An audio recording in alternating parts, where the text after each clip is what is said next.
今回は前回お届けしたホンダ CRF250L に引き続き CRF250 ラリーに試乗しています。今日試乗しているのは CRF250 ラリーの標準モデルです。かつてのローダウン仕様に相当するモデルで、前後のサスペンションを短くすることによって大幅に足つき性を向上させたモデルとなっています。今回の試乗コースですが、いつも通りこれから峠道を走ってこのモデルの基本的な乗り味を確認し、そしてですね、前回の CRF250L 同様途中で移動が入ると思いますけれども、ダートを走り、そして最後に高速道路に乗ってこのモデルのライディングポジションや高速巡航性能、装備品、そして良かったところ、ちょっと気になったところなどのまとめをコメントしていきたいと思います。それでは今回試乗したホンダ CRF250 ラリースタンダードモデルの外観スペック、装備などをざっと確認していきましょう。今回試乗した個体は S タイプに比べて前後のサスペンションを短くして大幅に足つき性を向上させたスタンダードモデルとなっています。全長は 2200mm、 全幅は 920mm、 全高は 1355mm、 ホイールベースは 1435mm、 最低地上高は 220mm、 シート高は 830mm、 車両重量は 153kg、タイヤサイズはフロントが 8010021 インチ、リアが 1208018 インチとなっています。メインフレームはセミダブルクレードルフレームを採用。そのフレームとエンジンの半分ほどを覆い隠すように配置された美しいフェアリングがこのモデル最大の特徴となっています。エンジン形式は水冷4ストローク4バルブ DOHC 単気筒で、ボアストロークは 76mm×55mm、 総排気量は 249cc、 圧縮比は 10.7 で、最高出力は24馬力9000回転、最大トルクは23ニュートンメーター6500回転となっています。フロントは倒立タイプのテレスコピックフロントフォークで、足つき性を向上させるためそのストロークは大幅に短くなっています。リアサスペンションはプロリンク式で、比較的シンプルなショックアブソーバーとアルミ製ロングスイングアームの組み合わせ、こちらのストロークも大幅に短くなっています。フロントブレーキはウェーブ形状のローターと日清製片押しタイプ2ポットキャリパーを持つシングルディスクブレーキ、リアも同じくウェーブ形状のローターと日清製片押しタイプ1ポットキャリパーを持つシングルディスクブレーキとなっています。また前後 ABS は標準装備です。ライダーズシートからの眺めはご覧の通りとなっています。メーターパネルは CRF250L と同じフル液晶タイプを採用。こちらもメーターパネル右横のスイッチ操作により、ダート走行時にはリアのみ ABS を解除することができるようになっています。ロングツーリングを想定したウィンドスクリーンは標準装備。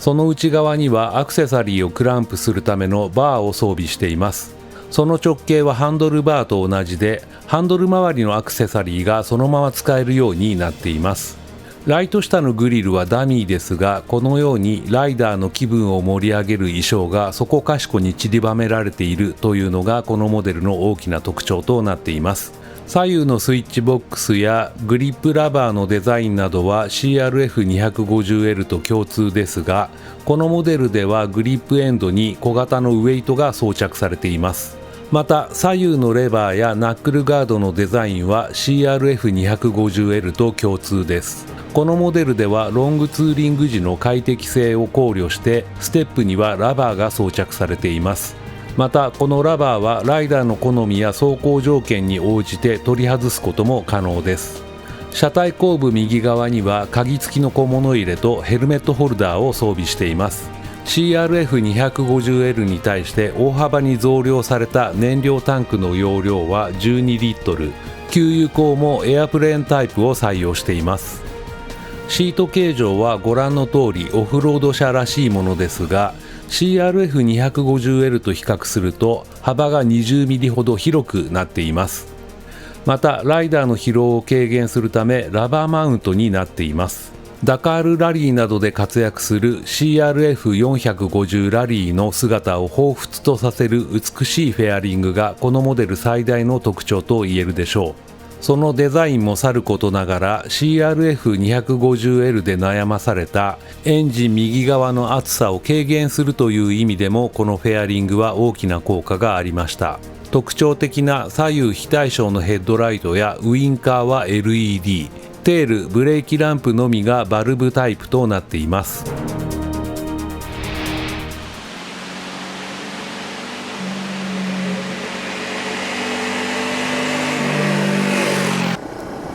それではいつもの峠道を走ってみたいと思います。今私は5速で走行していて速度はだいたい50キロぐらい。このモデルは CRF250L と比較すると10キロ以上、確か12キロぐらいだったと思いますが、車重が重たくなっています。それはこのフルカウルを装備したり、あとこういったウィンドスクリーンとか、こういったですねアクセサリーをクランプするバーなどさまざまな装備品が増えている関係なんですが、あえて6速トップギアでゆっくり走ってエンジンの負荷が高い領域での低回転域の様子を確認してみたいと思います。はい、今6速トップギアにシフトアップしました。で速度はもう50キロを大きく切って今45キロぐらい。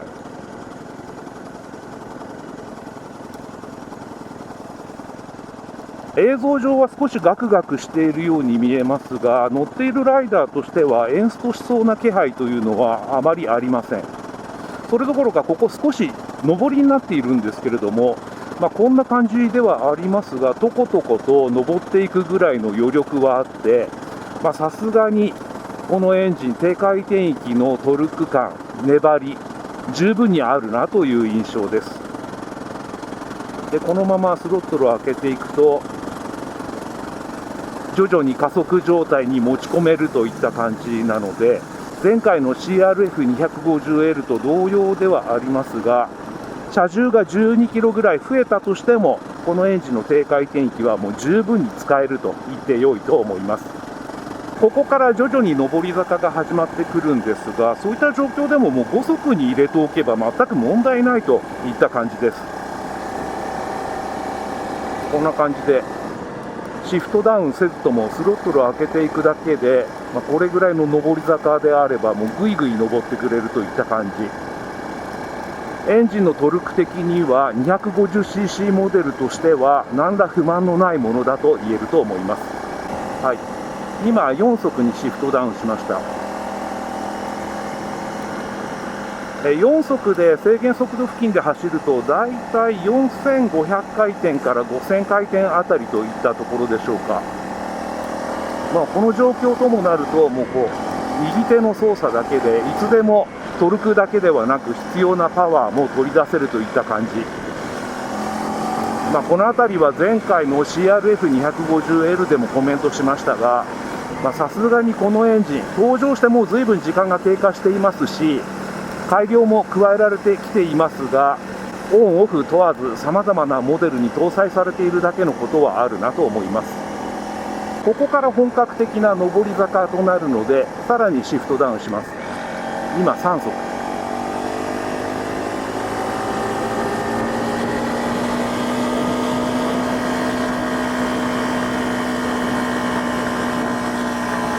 これは設定できるんだと思いますが、7000回転ぐらいで点灯するようですね。シフトインジケーターが先ほど点灯していたのが見えました。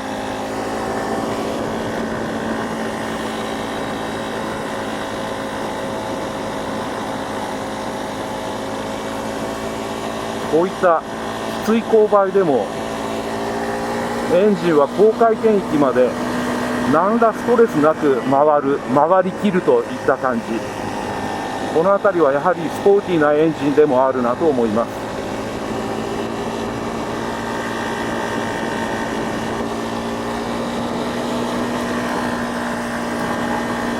これぐらいの力強さであればその必要はありませんが、あえて2速にシフトダウンしてみます。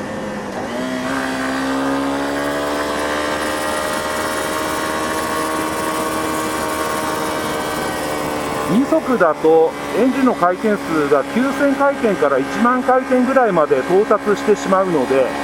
これぐらいの峠道であればこの3速がちょうどいいかなといった感じです。冒頭にコメントした通り、車重が12キロぐらい増えているので、その分が250cc のキャパシティなのでどうかなと思ったんですが、こうして走ってみると、わずかに車重が増えているのを感じないことはありませんけれども、この車体にあってもこのエンジンで私は十分だと感じます。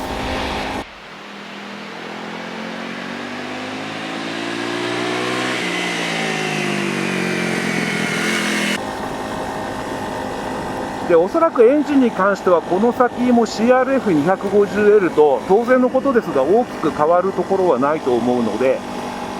多くの皆さんがそのあたりが興味を持っていると思われる車体の話、特にこのモデルはかつて存在していたローダウン仕様に相当する前後のサスペンション、つまりストローク量が大幅に短くなっているということなので、そのあたりの走行フィーリングがどうなのかということが興味の中心になるのではないかと思いますので、ここから先はその点についてコメントしていきたいと思います。フロント21インチホイールで、しかも長いサスペンションを持っているモデルに乗り慣れているというか、その感覚が染みついているので、実は走り始めた当初というのは少しこのハンドリングに違和感がありました。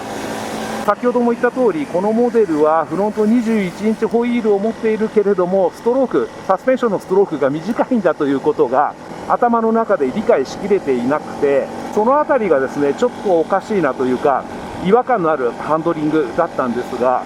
このように乗り慣れてくると、そのあたりが随分と緩和されていて、今、峠道を走り始めて感じたこととしては、これはこれでハンドリングとしてはまとまっているなというか、こういうバイクどこかで味わったことがあるなとずっと考えていたんですが、例えばですね、ちょっと大きめの19インチホイールとかを採用したいわゆるスクランブラーモデル、それに乗っているような感触に近いなと感じ始めています。もっと具体的に言うと、例えばこのようなコーナリングで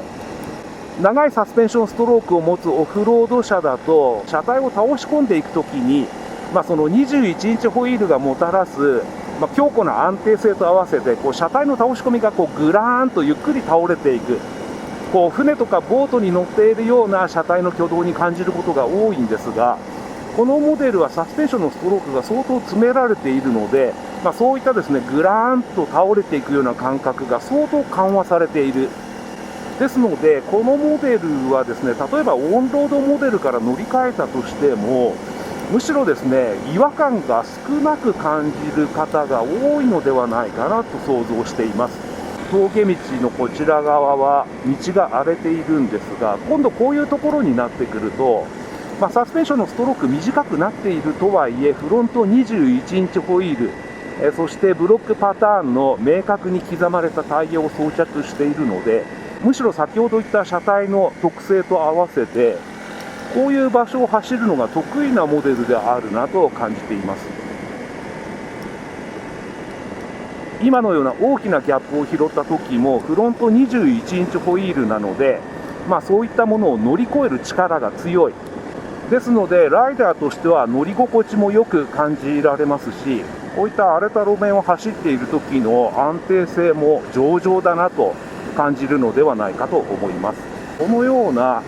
峠道の車体の倒し込みもよりクイックに感じられるので、走りやすく楽しいと感じる方も多いかもしれない。はい、今ちょっとリアが滑りましたね。ブロックパターンのタイヤなので、この辺りはオフロード車なりと言いますかね、そんなに無理はできないかなという感じもしますけれども、車体の方は安定しているんで、さっきちょっと大きめにずりっと滑ったんですけれども、そんなに怖いなという感じもありませんでした。CRF250L の時もコメントしましたが、このタイヤというのはブロックパターンが結構明確なんですけれども、オンロード走っている時もそんなに悪くないなという印象です。あとこのモデルはシート高が確か標準モデルと比べると5センチぐらい低くなっていたかと思うんですが、その関係もあってやはり目線の位置が少し低いんですよね。こういった峠道を走っている時もぐっと重心が低く感じられて、こういった部分もね、峠道案外走りやすく感じさせる部分かもしれません。そうですね、標準モデルだと先ほどのコーナーの入り口とかももうちょっと反応がだるというか、オフロード車なりといった感じだったと思いますが、このモデルだと生粋のオンロードモデルほどではありませんけれども、それほど違和感がなく、もうごくごく普通に乗れるといった感じです。ただこれに関してはエンジンのところでコメントすべきだったかもしれませんが、スロットルをパカッと開けた時のそのババっていう突きの良さとか、あとそのエンジンの元気の良さ、この辺りはさすがにその12キロの車重の増加、そしてですね、あとサスペンションの動きも変わってきていると思うので、その辺りが影響しているのか、スロットルを大きくパカッと開けた時のレスポンスはこのラリーの方がやはり穏やかに感じられます。この辺りは面白いですね。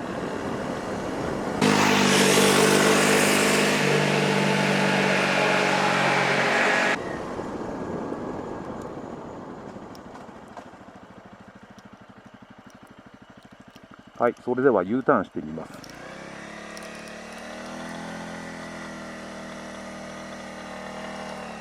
はい、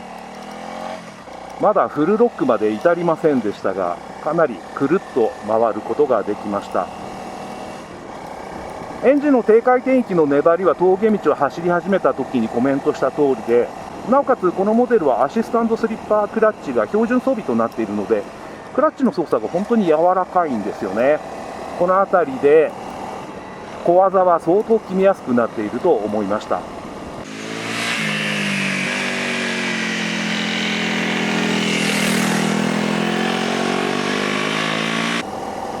さっきも言いましたが、やはりこうやって峠道を走り始めると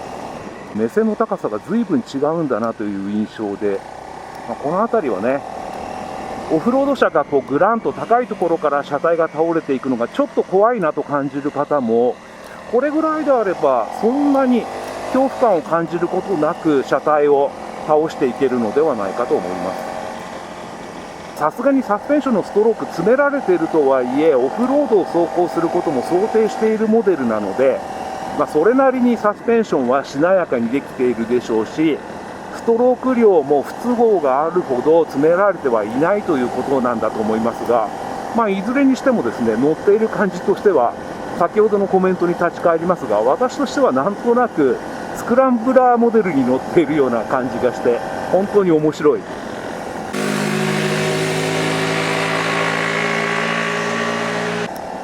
また最近では生粋のオフロードモデルでガンガン走れるような林道なども少なくなっていることもあって、実はこうしたオフロード車のパッケージは欲しいけれども、そういった未舗装路、ダートを走るわけじゃないライダーというのも相当数増えているのではないかなと思います。こういった環境の中にあって、フラットダートを走るぐらいは全く不都合のないサスペンションストロークを確保しつつ、車高をぐっと下げたこういったモデルというのは、ある意味オフロードバイクの正しい進化系ということも言えるのかもしれないですね。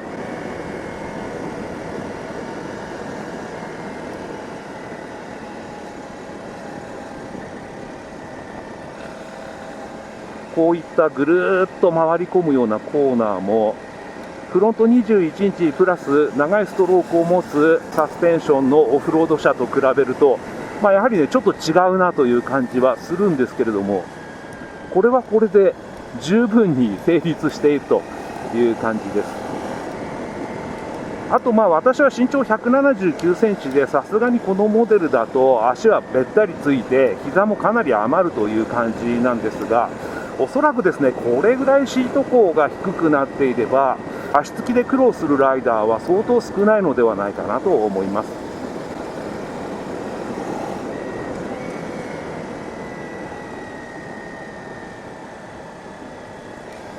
こういったところもやはり高いところからペタッと車体を倒しているわけじゃないんで、オフロード車特有の高いところから地面に近づいていく恐怖感というのは本当に薄い。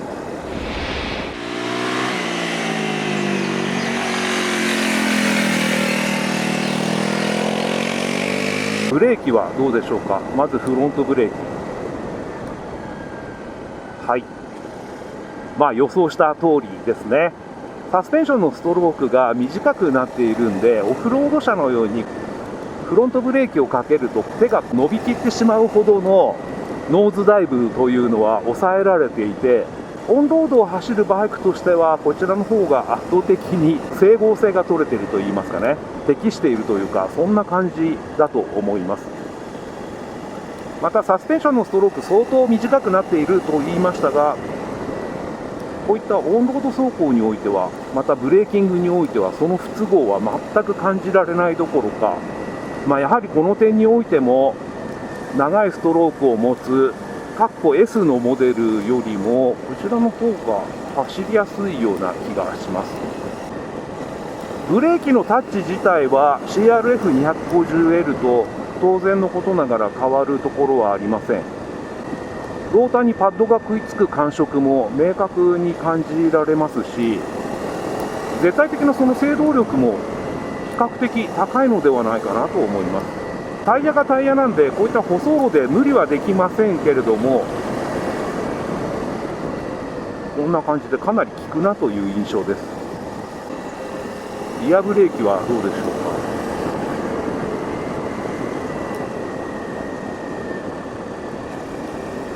はい、車重が少し重たくなっているせいか CRF250L と比較するとややリアブレーキの効きも穏やかかなという印象ですが、オフロード走行も当然視野に入れているモデルなので、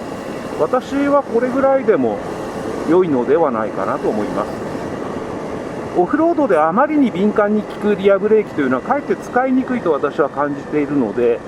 リアブレーキと車体の重さ、ブレーキの効きのバランスなどはこれで良いと思います。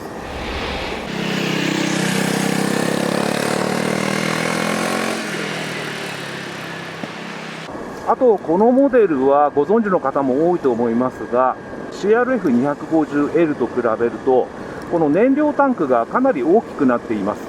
確か容量は12リットルだったと思いますが、そういったことによるその重量配分の違いというのはそれほど感じないです。で、これに関して言うと、確か発表試乗会の時にマイナーチェンジされる前のモデルだと思いますが、乗った時というのは確かにこのラリーは CRF250L と比べると少し重心が高いなと感じたんですが、今日何度もコメントしてきている通り、私が今乗っているのはかつてのローダウン仕様に相当するモデル、現在の標準モデルということで、当然のことながらタンクの位置もおそらくシート高と同じぐらい下がってるんだと思いますが、5センチぐらい低いとしたら、やはりそういった部分に与える影響というのもそれなりに低くなっているはずなので、現在の標準モデルに関して言うと、そういったタンクの増量、そしてカウルのありなしによるその重量配分の違い、重心の高さなどは影響が小さくなっているような気がします。発表試乗会で乗ったのはもう結構前のことなので、その時はやはり気づかなかったんですが、こうして改めてこのモデルに乗ってみると、サスペンションの長い現在の S とこの標準仕様とでは相当違うなという感じがして面白かったですね。ということで CRF250 ラリーのサスペンションのストロークが短い現在の標準仕様に乗って、峠道でこのモデルの基本的なハンドリング、エンジンのフィーリングなどを確認してみました。それでは。